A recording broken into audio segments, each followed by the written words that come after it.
کیوں ایک دن کیوں منائیں، ہماری تو ساری زندگی عشق رسول کے لیے وقف ہے۔ بولو حیدرآباد کے لوگوں، ایک دن کا عشق رسول مناؤ گے یا زندگی بھر عشق رسول مناؤ گے؟ ہاتھ کھڑے کرو، کون ہے جو زندگی بھر کے لیے ہاتھ کھڑے کہ عشق رسول میں جیئیں گے اور عشق رسول میں مریں گے؟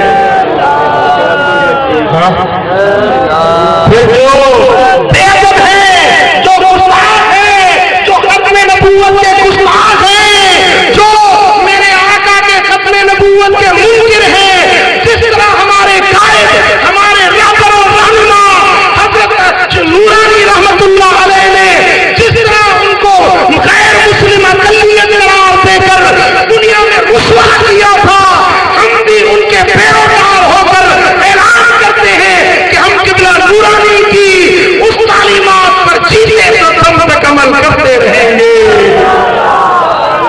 اور قادیانیوں سے کبھی بھی مصالحت نہیں کریں گے، جس کو ہمارے قائدوں نے مل کر، عالم اسلام کے علماء نے مل کر جنہیں غیر مسلم اقلیت قرار دیا، کافر قرار دیا، ہم کبھی بھی اس کے ساتھ مصالحت کرنے والے نہیں۔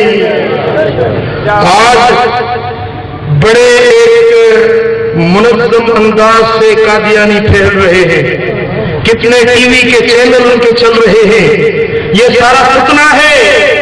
خیراتی اسپتالیں کھول رکھی ہیں، لوگوں کا مفت علاج کر رہے ہیں، لوگوں کو اپنے مذہب کی طرف بلا رہے ہیں۔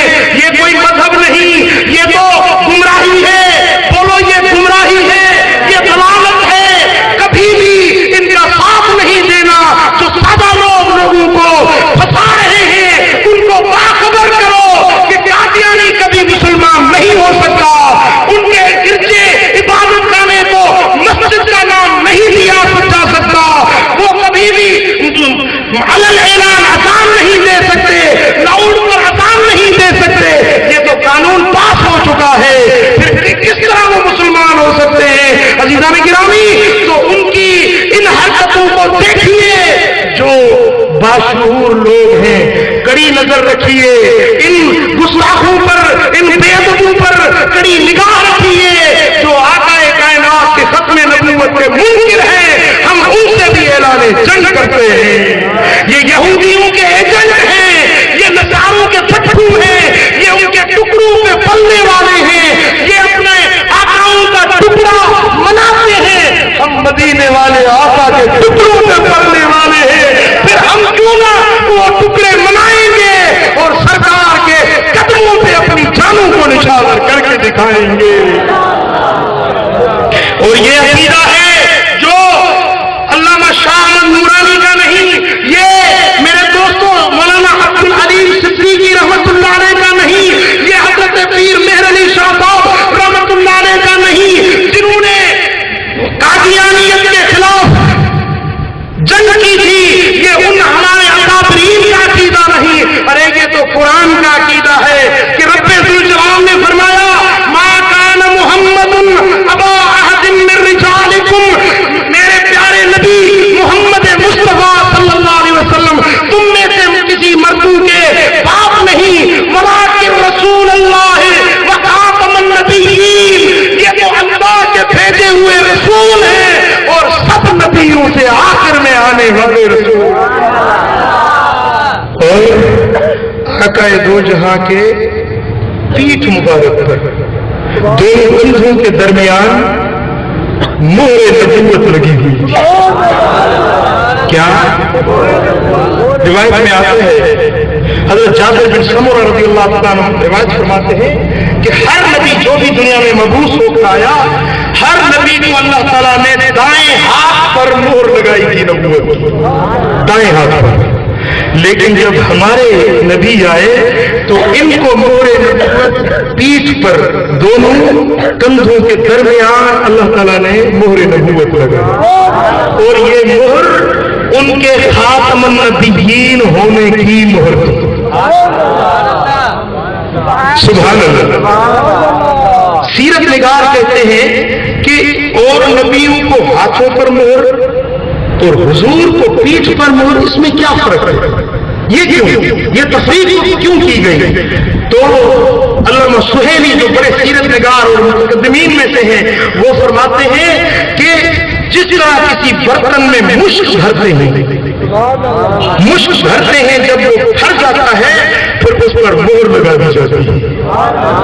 تو حضور علیہ السلام کا جو قلب اطہر سینہ مبارک الم نشرح لک صدرک والا سینہ جس کو رب ذوالجلال نے علم سے نور سے معرفت سے حکمت سے کائنات کے رازوں سے اپنی معرفت سے مخفی بھیدوں سے جو کسی کو معلوم نہیں تھے میرے آقا کے قلب اطہر کو ہر علم سے بھر دیا.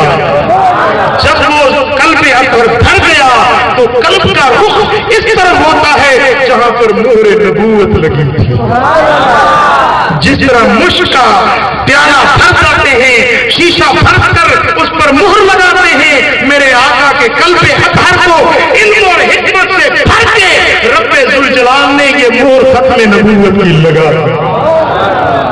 ایک صحابی کہتے ہیں کہ مجھے یہ شوق تھا کہ کبھی اس مہر نبوت کا دیدار کروں.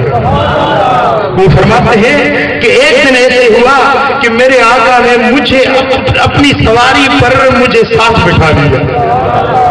اب موقع تھا حضور کے پیچھے تھا لیکن حضور علیہ السلام کو کپڑے مبارک تھے تو میرے دل میں یہ خواہش مچل رہی تھی کہ ایک کاش کہ مہر نبوت کا دیدار کر لوں. میں دل میں سوچ رہا تھا تو میرے آقا نے میرے دل کے راز کو بھانپ لیا. سبحان اللہ سبحان اللہ. حضرت آقا دو جہاں فرماتے ہیں کہ تم جب نماز میں میرے پیچھے کھڑے ہوتے ہو تو تم سمجھتے ہو کہ میرا رخ قبلے کی طرف ہے میرا منہ آگے ہے لیکن مجھے قسم ہے اللہ کی ذات کی میں جس طرح آگے دیکھتا ہوں اس طرح پیچھے دیکھتا ہوں. جس طرح تمہاری نمازوں کو دیکھتا ہوں اس طرح تمہارے دل کے خشوع اور خضوع کو بھی دیکھ لیتا ہوں. اب دیکھیں دل کا خشوع اور خضوع یہ تو باطن کا معاملہ ہے نا. ابھی آپ جلسے میں بیٹھے ہیں کندھا کندھے سے ملائے آپ کو پتا ہے کہ آپ کے قریب والا کیا سوچ رہا ہے آپ کو پتا ہے؟ بولو. آپ ساتھ ساتھ بیٹھے ہیں کسی کو پتا ہے کسی کے دل میں کیا خیال آ رہے ہیں کسی کو کسی کا پتا نہیں لیکن یہ میرے آقا ہے یہ کائنات کے تاجدار ہیں. نماز پڑھائی ہے سلام پھیرا ہے صحابہ کی طرف مخاطب ہو کر فرماتے ہیں دیکھتے ہیں آخری صف میں پیچھے سب سے پیچھے آخری صف میں ایک صحابی کھڑے اس کو نام لے کر بلایا. ادھر آؤ. اس کو نام لے کر بلایا. آپ نے فرمایا تو سمجھتا ہے کہ میں مصلی پر کھڑا ہوں اور میرا منہ قبلے کی طرف ہے لیکن خدا کی قسم میں تجھے دیکھ رہا تھا تو نماز صحیح ادا نہیں کر رہا. اب وہ آخری صف میں کھڑا تھا نہ جانے بیچ میں کتنی صفیں تھی. قربان یا رسول اللہ آپ کے علم پر قربان جائیں آپ کے دلوں کے بھید جاننے کے علم پر ہم قربان جائیں. وہ صحابی کہتے میرے دل میں خیال آیا کہ مہر نبوت کا دیدار کر لوں. اب یہ خیال آنا تھا میرے آقا نے کپڑا مبارک اوپر کیا اور روایت میں آتا ہے کہ حضور علیہ السلام کی پیٹھ مبارک ایسی تھی جس طرح چاندی میں کوئی چیز دھوئی جاتی ہے چاندی چمکتی ہے نا اس طرح میرے آقا کی پیٹھ مبارک چمکتی تھی. اور کبھی صحابی کہتے ہیں کہ ایسے لگتا تھا جب حضور احرام باندھتے جب کندھے مبارک ظاہر ہوتے تو یوں لگتا جیسے چاند کا ٹکڑا زمین پر آ گیا. اتنا حسین بدن تھا میرے آقا کا.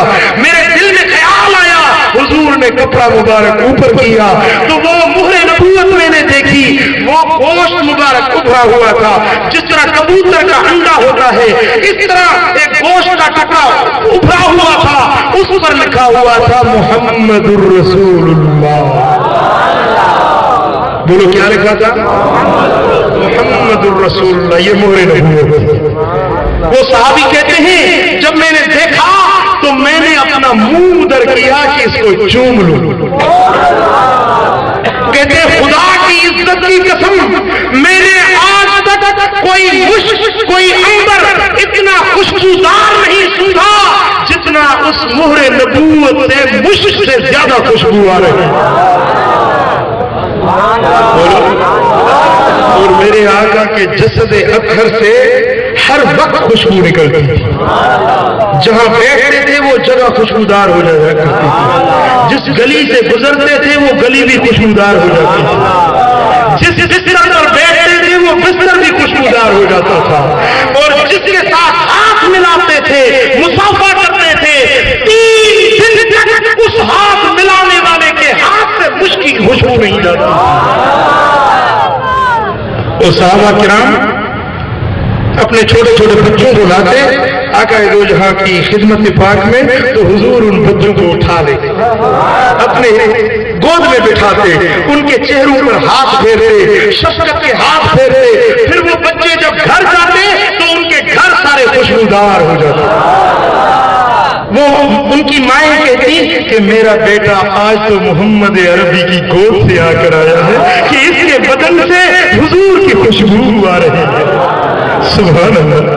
حیدرآباد کے لوگوں، آج لوگ کہتے ہیں نبی ہمارے جیسا، اور یہ گستاخیاں کرتے ہیں، بے ادبیاں کرتے ہیں۔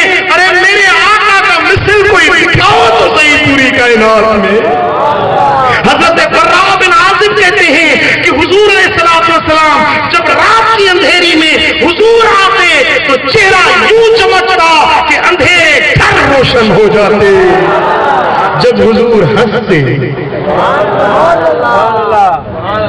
سبحان اللہ، میرے آقا جب ہنستے تو صحابہ کہتے ہیں جب حضور کے دانت مبارک ظاہر ہوتے تو اس طرح روشنی ہوتی جس طرح بجلی چمکتی۔ بارش میں دیکھا ہے نا آپ نے، سندھی میں ہم تو کہتے ہیں کھمڑ چمکندیا، اور اردو والے کہتے ہیں بجلی چمکتی ہے تو ایک لمحے کے لیے آپ دیکھتے ہیں نا پوری دنیا روشن ہو جاتی ہے، پھر وہ اندھیرا ہو جاتا ہے۔ لیکن صحابہ کہتے ہیں حضور جب ہنستے تو در و دیوار روشن ہو جاتے، مدینہ منورہ کے گلی کوچے روشن ہو جاتے۔ ایک دن حضرت امام حسین رضی اللہ تعالیٰ عنہ حضور عشاء نماز پر تشریف فرما ہو رہے ہیں، امام حسین کہتے ہیں نانا جان میں بھی آپ کے ساتھ چلوں گا، ساتھ آئے۔ جب مسجد میں پہنچے عرض کی نانا جان اب میں امی کے پاس جاؤں گا، آپ نے فرمایا چلے جاؤ۔ حضرت بلال نے فرمایا عرض کی کہ یا رسول اللہ مجھے اجازت ہے میں شہزادے کو گھر چھوڑ کر آؤں۔ تو حضرت امام حسین نے عرض کی کہ نہیں میں خود جاؤں گا، لیکن نانا جان اندھیری ہے میں کس طرح جا سکتا ہوں۔ حضور مسکرائے، حضور ہنسے، تو روایت میں آتا ہے حضور کے ہنسنے سے جس طرح بجلی چمکتی ہے اس طرح پورے مدینے کا شہر روشن ہو گیا۔ اتنی روشنی ہوئی کہ وہ شہر کے چاروں دیوار چمک گئے۔ اس روشنی میں حضرت امام حسین گھر پہنچے ہیں۔ جب تک گھر نہیں پہنچے وہ کوئی لمحے کی روشنی نہیں تھی، لیکن شہزادے جب تک گھر پہنچے ہیں تب تک یہ روشنی ہی روشنی رہی۔ دکھائیں کوئی ایسا جس کے ہنسنے سے جہان منور ہو جائے، دکھائیں کوئی ایسا جس کے بدن سے پسینہ نکلے تو اس پسینے سے مشک سے زیادہ خوشبو آتی ہو۔ عزیزان محترم، جب ماعز اسلمی کو سنسار کی رجم کی سزا دی جا رہی تھی، ایک صحابی کہتے ہیں میں حضور کے قریب کھڑا تھا، اس کو سزا دی جا رہی تھی جس نے زنا کا فعل شنیع کیا تھا، اس کو رجم کیا جا رہا تھا۔ میں حضور کے قریب کھڑا تھا تو مجھے دہشت کی ہوئی، میں کانپنے لگا تو حضور نے مجھے تھام لیا، اور جیسے تھاما تو حضور علیہ السلام کا ہاتھ میرے اوپر آ گیا تو حضور کے بغل مبارک کھلے۔ تو صحابی کہتے ہیں خدا کی عزت کی قسم جب حضور کا بغل مبارک کھلا تو بغل مبارک سے ایسی چمک ہوئی جس طرح چاند چودھری کا چمکتا ہے، اور حضور کے پسینے کے چند قطرے بغل مبارک سے گرے، وہ قطرے مجھ پر پڑے تو کہتے ہیں مجھے اس رب کی قسم ہے جس کے ہاتھ میں میری جان ہے، اتنی خوشبو میں نے زندگی بھر کبھی نہیں سونگھی جو میرے آقا کے بغل مبارک کے پسینے میں خوشبو۔ آپ سمجھتے ہیں نا؟ بولو۔ اب کوئی اپنے بغل کو بھی دیکھے، خود نہیں دے سکتے تو آئینے میں دیکھو، اور بدن کا رنگ بھی دیکھو، بغل کا رنگ بھی دیکھو۔ لیکن یہ تو میرے آقا ہے، یہ تو نور والے نبی ہیں، یہ تو بے مثل و بے مثال نبی ہیں، جس کے بغل مبارک عام لوگوں سے منفرد اور ممتاز ہیں، جن کے بغلوں سے بھی 14ویں کے چاند کی مانند روشنیاں نکل رہی ہیں اور خوشبودار پسینہ ٹپک رہا ہے۔ پھر ایک صحابی آتی ہیں، عرض کرتی ہیں یا رسول اللہ، ہمارا دستور ہے ہم اپنی بیٹیاں جب بیاہ دیتے ہیں، شادی ہوتی ہے تو ان کو عطر ضرور دیتے ہیں۔ یا رسول اللہ ہم غریب آدمی اور کوئی عطر نہیں، میں شیشی لائی ہوں، یا رسول اللہ اپنے پسینے کے چند قطرے مجھے عنایت فرما دے، یہ عطر بنا کر اپنی بیٹی کو جہیز میں دوں۔ سبحان اللہ۔ آقا دو جہاں نے اپنا پسینہ مبارک ٹپکا کر اس کے شیشی میں ڈالا اور فرمایا اس کو ڈھکن دیا۔ آپ نے فرمایا لے جاؤ اپنی بیٹی کو جہیز میں جا کر دو۔ میرے دوستو وہ صحابیہ اپنی بیٹی کو وہ پسینے مبارک کے چند قطرے وہ جہیز میں دیتی ہیں، بیٹی کی شادی ہو گئی، اپنے شوہر کے گھر چلی گئی۔ اب جب ان کو خوشبو کی ضرورت پڑتی ہے تو اس شیشی مبارکہ کا ڈھکن کھولتے ہیں۔ کیا ڈھکن کھولتے ہیں تو اتنی خوشبو نکلتی ہے، وہ کمرہ خوشبودار، وہ گھر خوشبودار، وہ برآمدہ، وہ صحن خوشبودار، پھر جب ہوا چلتی ہے تو پورا محلہ خوشبودار، پورا گاؤں خوشبودار ہو جاتا ہے۔ اب اس گھر کا نام رکھ دیا بیت المطیبین، خوشبو والوں کا گھر۔ یہ وہ گھر ہے جس گھر کے اندر میرے آقا کے پسینے مبارک کے چند قطرے ہیں، وہ گھر خوشبو والوں کا گھر بن جاتا ہے۔ اب بتائیں کون ہے میرے آقا کا مثل، کون ہے میرے آقا جیسا؟ میرے دوستو ایسے بے عیب نبی میں جو عیب نکالے، نکتہ چینی کرے، پھر تو یہ فیصلہ ہے نا، یہ زمین کا فیصلہ نہیں ہے، آسمان کا فیصلہ ہے، یہ آسمان کا فیصلہ ہے کہ ایسے بے مثل نبی جو اللہ کے قدرت کا حسین شاہکار ہے، بے مثل شاہکار ہے، اس نبی پر جو نکتہ چینی کرتا ہے یہ خود خدا کے قدرت پر نکتہ چینی کر رہا ہے۔ اب اس کی سزا موت سے کم تو کوئی اور سزا ہے ہی نہیں۔ عزیزان محترم، تو ہم نے اپنے اکابر سے یہ سیکھا ہے، یہ عقیدہ ہم نے پایا ہے اپنے مشائخ سے، اپنے اساتذہ سے، اپنے ائمہ کرام سے، کہ آقا کا مثل پوری کائنات میں نہ آیا نہ آئے گا۔ بولو آقا کا مثل۔ اور اس محبوب کی محبت میں جینا ہے، اس کی محبت میں مرنا ہے، اور عقیدہ ختم نبوت پر مستحکم رہنا ہے۔ اور یہ ہمارا عقیدہ جو ہمارے اکابرین نے ہمیں ورثے میں دیا ہے کہ گستاخان رسول اور جو ختم نبوت کے منکر ہیں ان سے کبھی بھی ہماری صلح نہیں ہو سکتی۔ ہم اس عقیدے پر جیئیں گے، اس عقیدے پر مریں گے۔ اور دوستان محترم، جس طرح ابھی آپ نے ہمارے حضرت قبلہ سائیں محمد زبیر مدد العالی سے سنا کہ آئندہ الیکشن بھی ہونے والی ہے۔ عزیزان محترم، ہم کہتے ہیں کہ یار سیاست کو چھوڑو، یہ بزرگوں کا، پیروں کا، عالموں کا، سیاست سے کیا جائے، یہ تو سیاست تو جو ہے نا سیاستدانوں کو کرنے دو، تم اللہ اللہ کرو، یہ کہتے ہیں نا یا نہیں کہتے؟ یہ تصور غلط ہے، یہ تصور غلط ہے۔ سیاست بھی مذہب کا حصہ ہے، سیاست مذہب کا حصہ ہے، سیاست مذہب کا حصہ ہے، یہ الگ چیز نہیں ہے۔ میرے دوستو، جب حضرت امام نورانی اسمبلی میں گئے تو کام کیا نا۔ آج بھی اگر ہمارے کوئی صالح افراد، ہمارے عالم، ہمارے کوئی عقیدہ اہل سنت والے اسمبلی میں جائیں گے تو ہماری بات کریں گے، ہمارے لیے قوانین پاس کریں گے۔ اب وہاں شرابی کبابی بیٹھے ہیں تو یہی قانون ہوں گے نا جو ہم دیکھ رہے ہیں، یہی قانون ہوں گے نا جو ہم دیکھ رہے ہیں۔ دوستان محترم، تو جمعیت علماء پاکستان یہ جو ہماری سیاسی تنظیم ہے، یہ اہل سنت کی نمائندہ سیاسی تنظیم ہے، ہم نے ووٹ اس کو دینا ہے،